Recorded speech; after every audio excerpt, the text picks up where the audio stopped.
नमस्कार विद्यार्थी मित्रांनो। तो आज हम इयत्ता 10वीं का लोक भारती हिंदी का वहारे हमदर्द नाम का पाठ हम इसके पहले देखा था। हमदर्दी दिखाने वाले लोग कैसे होते हैं,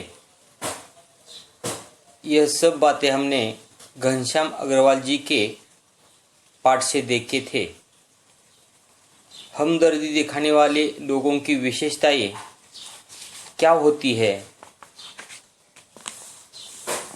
प्राइवेट अस्पताल और सार्वजनिक अस्पताल में अंतर क्या होता है,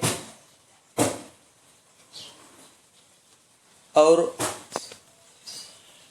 लेखक को देखने के लिए जो आदमी जो रिश्तेदार उनको आए थे, कौन कौन आए थे। उसमें से सोनाबाई नाम की जो एक महिला आई थी, उनके बच्चों ने किस प्रकार की शरारतें की थी, ये सब बातें हम उस पाठ में देखे थे। समाप्ति में हम उनका एक मित्र कवि भी उनको मिलने आया था। उन्होंने किस प्रकार कविता सुनाई और वह लेखक को किस प्रकार परेशान करके चला गया था, इसके बारे में भी हमने देखा है। तो हम पन्ना नंबर 13 पर जो स्वाध्याय है वह सब स्वाध्याय हम इस पाठ में देखने वाले हैं। तो पन्ना नंबर 13 पर पहले हम शब्द संसार देखेंगे। तो ये जो शब्द संसार है उसमें मुहावरे नाम के 2 मुहावरे आए हैं। तो परीक्षाएं में ऐसे मुहावरे हमें आ जाते हैं। यहाँ पहला मुहावरा है टांग अड़ाना। तो छात्रों, मुहावरा और उनका सीधा अर्थ बताना पड़ता है और अर्थ बताने के बाद उसे अपने वाक्यों में प्रयोग करना पड़ता है। इसके लिए हमें 1 मार्क मिल जाता है। एक अर्थ बताने के लिए आधा मार्क और वाक्य में उपयोग करने के लिए आधा मार्क। जिस प्रकार मराठी में वाक्य प्रचार आते, वाक्य प्रचाराचा अर्थ सांगून वाक्यात उपयोग करा, तो हिंदी में मुहावरों का अर्थ बताकर वाक्यों में प्रयोग कीजिए। इस प्रकार के स्वाध्याय के स्वरूप में हमें प्रश्न आ जाते हैं। तो यहाँ टांग अड़ाना नाम का जो मुहावरा आया है, तो उसका अर्थ है बाधा डालना। टांग अड़ाना यानी बाधा डालना।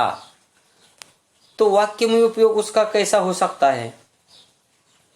व्यवहार में से कौन सा भी वाक्य आप ले सकते हैं। तो आप अपने ही जीवन का एक वाक्य यहाँ तैयार कर सकते हैं। मैं आपको एक वाक्य उदाहरण के तौर पर बताता हूँ। टांग अड़ाना यानी बाधा डालना। तो रमेश हमारा मित्र जो है वह हमें काम करते समय या अध्ययन करते समय अध्ययन में हमें वह टांग अड़ाता है। ऐसा हम यहाँ उनका वाक्य में उपयोग कर सकते हैं। दूसरे भी आप कौन से भी वाक्य यहाँ तैयार कर सकते हैं टांग अड़ाने के बारे में, बाधा डालने के बारे में। आपको ऐसे मुहावरों का अर्थ बताकर वाक्यों में अर्थ उनका वाक्यों में प्रयोग करना पड़ता है। काप उठना यानी भयभीत होना। काप उठना यानी भयभीत होना। हमारे घर में जब चोर आए तो हम सब आदमी कांप उठे। इस प्रकार के वाक्य आप तैयार कर सकते हैं। तो मुहावरों का अर्थ बताने के लिए आधा मार्क और वाक्य में उपयोग करने के लिए आधा मार्क आपको मिल जाता है। तो ऐसे इस पाठ में जितने जितने मुहावरे हैं वो सब मुहावरे आप स्वाध्याय के तौर पर अपने अध्ययन में आप पढ़ सकते हैं, लिख सकते हैं, उनका पाठांतर आप कर सकते हैं। तो इस प्रकार मुहावरों का अर्थ बताकर वाक्य में प्रयोग कीजिए। ये स्वाध्याय के बारे में हमने देखा है। तो उनके आगे कुछ स्वाध्याय यहाँ आए हैं। परीक्षाएं में भी हमें ऐसे कुछ स्वाध्याय आ जाते हैं। तो यहाँ सूचना के अनुसार कृतियां कीजिए एक स्वाध्याय के रूप में यहाँ हमें प्रश्न दिया है। तो सांजाल पूर्ण कीजिए। तो क्या होता है, इस प्रकार के प्रश्न कृति पत्रिका में अभी हमें आ जाते हैं। पुराना जो अभ्यासक्रम था तो उस पुराने अभ्यासक्रम में ऐसे प्रश्न नहीं आते थे, तो अभी ऐसे प्रश्न क्यों आए हैं? तो छात्रों का बौद्धिक कौशल्य बढ़ाने के लिए इस प्रकार की कृति पत्रिका गत 2 सालों से हमें अध्ययन के रूप में हमें दी गई है। तो यह सांजाल पूर्ण करना है। मरीज से मिलने के लिए आने वाले लोगों की विशेषताएं। तो 4 विशेषताएं इस स्वाध्याय के दूसरे परिच्छेद में, तीसरे परिच्छेद में हमें मरीज से मिलने के लिए आने वाले लोगों की विशेषताएं देखने को मिलती है। तो मरीज यानी कि लेखक जब उनकी टांग टूटी थी तब वह जब अस्पताल में थे तो अस्पताल में आने वाले लोगों की विशेषताएं क्या क्या होती थी, वो किस प्रकार के होते थे। तो ये 4 विशेषताएं आपको लिखनी है। इस स्वाध्याय से अब ढूंढकर आप यह 4 विशेषताएं लिख सकते हैं। कौन कौन सी विशेषताएं? तो आने वाले लोग कैसे हैं, उनको समय निश्चित नहीं था, वह कितने देर तक रुक सकते हैं इसका भी उसको कोई बंधन नहीं था। तो इस प्रकार के विशेषताएं आप यहाँ लिख सकते हैं। तो इस प्रकार यह सांजाल आपको पूर्ण करने के बाद 2 मार्क मिलते हैं। एक विशेषताएं लिखने के लिए आधा मार्क, दूसरे के लिए आधा, ऐसे 4 लिखने के बाद आपको 2 मार्क मिल जाते हैं। तो उसके आगे का एक स्वाध्याय है अंतर स्पष्ट कीजिए। हम उसे मराठी में फरक म्हणतो, फरक स्पष्ट करा। तो यह प्राइवेट अस्पताल और सार्वजनिक अस्पताल में अंतर क्या है? तो प्राइवेट अस्पताल जो होते हैं उनमें स्वच्छता होती है, सार्वजनिक अस्पताल में स्वच्छता नहीं होती। दूसरा फर्क यहाँ दिखाई दिया है प्राइवेट वार्ड और जनरल वार्ड। तो प्राइवेट वार्ड में रुकने के लिए बंधन होता है, जनरल वार्ड में रुकने के लिए बंधन नहीं होता। तो इस प्रकार का अंतर आप लिख सकते हैं। ये भी आपको आधे आधे गुण के लिए, मार्क के लिए ऐसे प्रश्न आपको परीक्षा में आ जाएंगे। उसके बाद है आकृति में लिखिए अस्पताल में आए सोनाबाई के बच्चे की शरारतें। तो लेखक को मिलने के लिए जो एक उनकी पहचान वाली सोनाबाई नाम की एक स्त्री आई थी, तो उनके साथ जो बच्चे आए थे वो कौन कौन सी शरारतें कर रहे थे। तो एक बच्ची शीशे की बोतल हाथ में लेकर कथकली नाम का डांस कर रही थी, ये पहली शरारत थी। दूसरा मेज पर चढ़ा था, ये दूसरी शरारत थी। एक तो उनके पैर के टूटे टांग को जो थैली बांधी थी रेत की, उससे वो बॉक्सिंग कर रहा था, वो तीसरी शरारत है। और चौथी शरारत है कि एक मेज पर खड़ा होकर वो खड़ा रहा था। इस प्रकार की 4 शरारतें, और दूसरी कोई शरारतें हो तो भी आप लिख सकते हैं। ये भी आधा आधा मार्क के लिए आपको आ जाएंगी। उसके बाद का प्रश्न है चौथा, कारण लिखिए। लेखक को अधिक गुस्सा अपने पत्नी पर आ गया, इसका कारण। तो यह कारण क्या है? तो उनके मिलने के लिए एक रिश्तेदार आया था, और वह रिश्तेदार उनका पहचानने वाला भी नहीं था, लेकिन वह गलत से उस कमरे में आया था, रोया था। और जब लेखक को उन्होंने देखा तो उनकी गलती उनके नजर में आ गई और वह पड़ोस के कमरे में गया था। तब क्या होता है कि लेखक की पत्नी को ऐसा लगता है कि वह इतना रो रहा है तो अपने नजदीक का आदमी हो तो उनकी पत्नी क्या करती है, उस रिक्शे वाले को उसका जो भाड़ा होता है वो देती है। इसलिए क्या होता है कि उनकी लेखक को गुस्सा आ जाता है। इसके बारे में हम कारण लिख सकते हैं। तो थोड़ा विस्तृत में यह कारण लिखने को आपको लिखना पड़ेगा। तो दूसरा कारण है, लेखक कहते हैं कि मेरी दूसरी टांग उस जगह तोड़ना जहां कोई परिचित न हो। तो यह भी लेखक की बात हम यहाँ लिख सकते हैं। लेखक परेशान थे इस टांग टूटने के बाद। दूसरी टांग टूटने के लिए वह कहते टूट जाए, लेकिन यहाँ नहीं। कहाँ टूटेगी? जहाँ मेरे कोई परिचित आदमी नहीं हो वहाँ मेरी टूटी तो आदमी मुझे मिलने के लिए ही नहीं आ जाएंगे और मैं परेशान नहीं हो जाऊंगा। इसका कारण यहाँ हम लिख सकते हैं। तो इस प्रकार के कारण लिखने के बाद भी आपको 1-2 अंक मिल जाते हैं। तो उसके आगे का एक सवाल है, शब्द समूह के लिए एक शब्द लिखिए। तो यह क्या है, बड़ा एक वाक्य दिया है, वह स्थान जहां अनेक प्रकार के पशु पक्षी रखे जाते हैं। तो इसके लिए ये शब्द समूह है, तो इसके लिए एक शब्द लिखना है, एक शब्द। तो कौन सा सवाल है? वह स्थान जहां अनेक प्रकार के पशु पक्षी रखे जाते हैं। तो हम उसे पक्षी संग्रहालय, प्राणी संग्रहालय ऐसे भी नाम दे सकते हैं।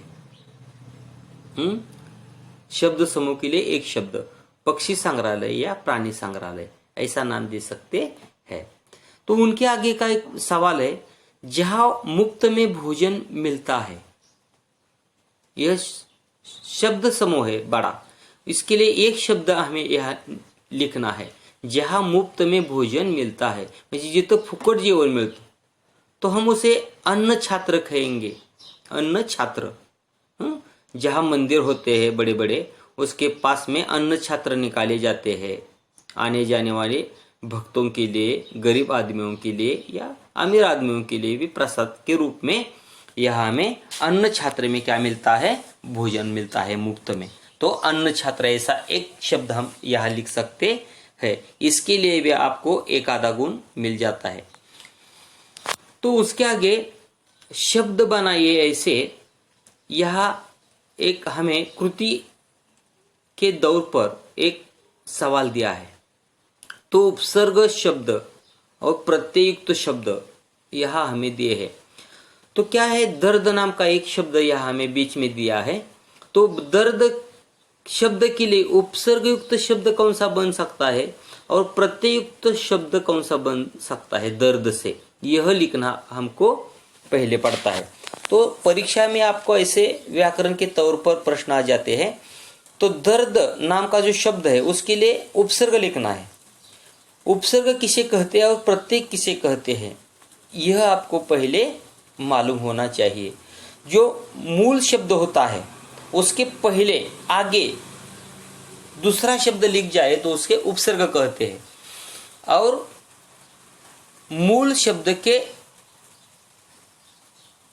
आगे यानी कि हम उसे मराठी में पुढं म्हणूया, जो शब्द लिखा जाता है उसे प्रत्ययुक्त शब्द कहते हैं। मूल शब्द के लिए पहला जो शब्द लिखा जाता है उसे उपसर्ग कहते हैं, और उसके आगे जो शब्द लिखे जाते हैं उसे प्रत्यय कहते हैं। बाण के सहारे यहाँ में ये शब्द दिए हैं दर्द। तो दर्द के लिए उपसर्ग युक्त शब्द कौन सा बनता है, बेदर्द। बे शब्द हम उसे उपसर्ग के रूप में दे सकते हैं। और प्रत्येक शब्द यहाँ कौन सा हम लिख सकते हैं दर्द के लिए, तो दर्द भरा। दर्द भरा, दर्द पहले आना चाहिए और भरा उनका प्रत्यय होता है भरा। और बेदर्द में क्या होता है, बे उनका उपसर्ग होता है, दर्द हा मूळ शब्द असतो। तो उपसर्ग आणि प्रत्यय हे आपल्याला या ठिकाणी ओळखता आलं पाहिजे। म्हणजे मूळ शब्दाच्या पहिल्यांदा जे शब्द येतात त्याला उपसर्ग म्हणायचं आणि मूळ शब्दाच्या पुढे जे शब्द येतात त्याला प्रत्यय म्हणायचं। असे आपल्याला या पाठामधून अनेक शब्द आपल्याला असे शोधता येतील। अनेक शब्द तुम्हाला असे शोधता येतील परीक्षेमध्ये। हे सुद्धा आपल्याला अर्ध्या मार्काला विचारलं जातं बघा। उपसर्ग विचारला जातो। उपसर्ग म्हणजे मूळ शब्दाच्या अगोदर आणि प्रत्यय म्हणजे मूळ शब्दाच्या नंतर येणारा प्रत्यय असतो। तर उपसर्गयुक्त शब्द आणि प्रत्ययुक्त शब्द हे या पाठ्यपुस्तकामध्ये अनेक असे शब्द तुम्हाला पाहायला मिळतील. याच वहारे हमदर्द नावाच्या पाठामध्ये सुद्धा जेवढे आहेत तेवढे तुम्ही जर शोधून लिहिले तरी सुद्धा तुमचा या ठिकाणी उपसर्ग आणि प्रत्ययाचा अभ्यास चांगला होऊ शकेल. आता या ठिकाणी दुसरा शब्द दिलाय निश्चित. निश्चित उनके लिए उपसर्गयुक्त शब्द कौन सा है? अनिश्चित. यह उनका क्या हो गया? उपसर्ग हो गया. और प्रत्यय के लिए रूप में हम क्या लिख सकते हैं? निश्चित समय. वह भी लिख सकते हैं और दूसरा कोई हो तो भी आप लिख सकते हैं. तो समय नाम का जो शब्द है वो प्रत्यय है और अ नाम का जो शब्द है वो उपसर्ग है. तो इस पाठ के बारे में हम इस प्रकार के उपसर्गयुक्त शब्द और प्रत्ययुक्त शब्द के बारे में हम लिख सकते हैं. तो यह अभिव्यक्ति के रूप में यह एक स्वाध्याय दिया है हमें. मरी से मिलने जाते समय कौन कौन सी सावधानी बरतनी चाहिए लिखिए. तो ये ब्रॉड क्वेश्चन है, वो बड़ा सवाल. उनका जवाब हमें लिखना पड़ता है थोड़ा. 2-3 मार्क के लिए ऐसे प्रश्न हमें आ जाते हैं. मरी से मिलने जाते समय कौन कौन सी सावधानी बरतनी चाहिए. म्हणजे एखाद्या पेशंटला जर आपण भेटायला चाललो, आजारी माणसाला जर भेटायला चाललो, तर आपण कोणकोणत्या गोष्टीची सावधानी तिथं बाळगली पाहिजे हे आपल्याला या ठिकाणी थोडं विस्तृत रूपात लिहावं लागतं. 2 मार्काला वगैरे हा प्रश्न आपल्याला येतो. सावधानी म्हणजे कोणती? तर या ठिकाणी आपल्याला ही सावधानी ठेवत असताना आपण गोंधळ घालायला नको आहे, बडबडायला नको आहे, त्यांना डिस्टर्ब करायला नको आहे किंवा त्यांना भीती वाटेल अशी कोणत्याही गोष्टी त्यांना बोलून दाखवायला नको आहेत. अशा अनेक गोष्टी आपण या ठिकाणी लिहू शकतो. तर इस प्रकार इस स्वाध्याय के बारे में हम लिख सकते हैं. तो भाषा बिंदु के रूप में यहाँ हमें पन्ना नंबर 14 पर व्याकरणिक दृष्टि से कोई सवाल आए हैं. तो निम्नलिखित वाक्यों में आए हुए संज्ञा शब्दों को रेखांकित करके उनके भेद लिखिए. ऐसा सवाल आया है यहाँ. तो यहाँ हम इस वाक्य में संज्ञा पहले हमें ढूंढनी पड़ेगी और उस संज्ञा का नाम लिखना पड़ेगा. तो सोनाबाई अपने 4 बच्चों के साथ आई. तो देखिए हमें पहले संज्ञा नाम का जो सवाल आ जाता है वो सवाल हमको पहले मालूम होना चाहिए. तो आप 9वीं कक्षा में भी यह सवाल देखा है. संज्ञा कौन कौन सी होती है संज्ञा?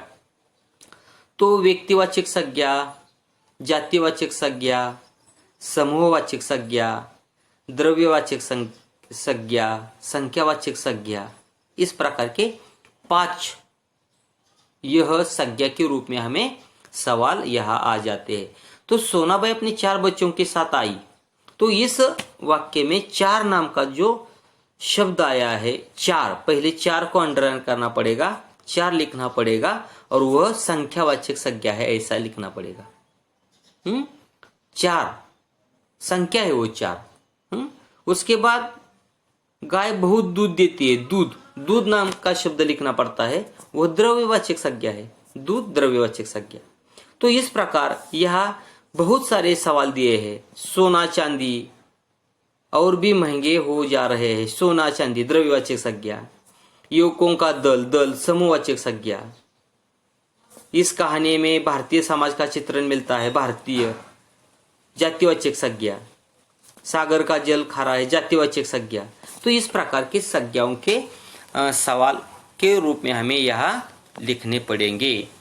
तो उसके आगे का एक सवाल है, पाठ्य में प्रयुक्त किन्हीं 5 संज्ञाओं को ढूंढकर उनका वाक्य में प्रयोग कीजिए. संज्ञा अभी हमने संज्ञा देखी थे, व्यक्तिवाचक संज्ञा, जातिवाचक संज्ञा, समूहवाचक संज्ञा, द्रव्यवाचक संज्ञा, संख्यावाचक संज्ञा. इनके संज्ञा ढूंढने पड़ेगी पहले इस पाठ में से.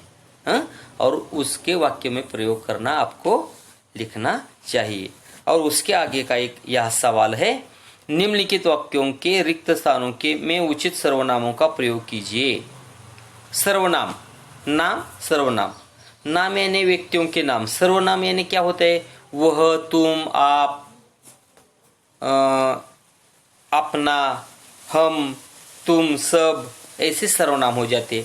तो इस वाक्य में आप ऐसे सर्वनाम लिख सकते हैं रिक्त स्थानों की जगह, और यह भी सवाल आप छुड़वा सकते हैं। पाठ में प्रयुक्त सर्वनामों को ढूंढकर आप स्वतंत्र वाक्य में प्रयोग कीजिए, यह भी लिख सकते हैं। तो इस प्रकार इस भाषा बिंदु के रूप में हमें सवाल आ गए हैं। और उसके आगे का सवाल है, निम्नलिखित मुद्दों के आधार पर किसी समारोह का वृत्तांत लेखन कीजिए। तो वृत्तांत लेखन के बारे में भी हमें यहाँ लिखना है। तो वृत्तांत यानी क्या कि एकाध कार्यक्रम जब हमारे स्कूल में हो जाते हैं, एकाध जगह हो जाते हैं, तो उनके वृत्तांत कैसे लिखने चाहिए, तो इसके बारे में हम विस्तृत से आगे के पाठ में हम देखेंगे, बाद में हम इसके बारे में देखेंगे। तो इतना ही आप इस पाठ के स्वाध्याय छुड़वा सकते हैं और आप लिख सकते हैं। व्याकरण के तौर पर यहाँ हम इस बातों को देखा है, यहाँ हम रोकते हैं। धन्यवाद।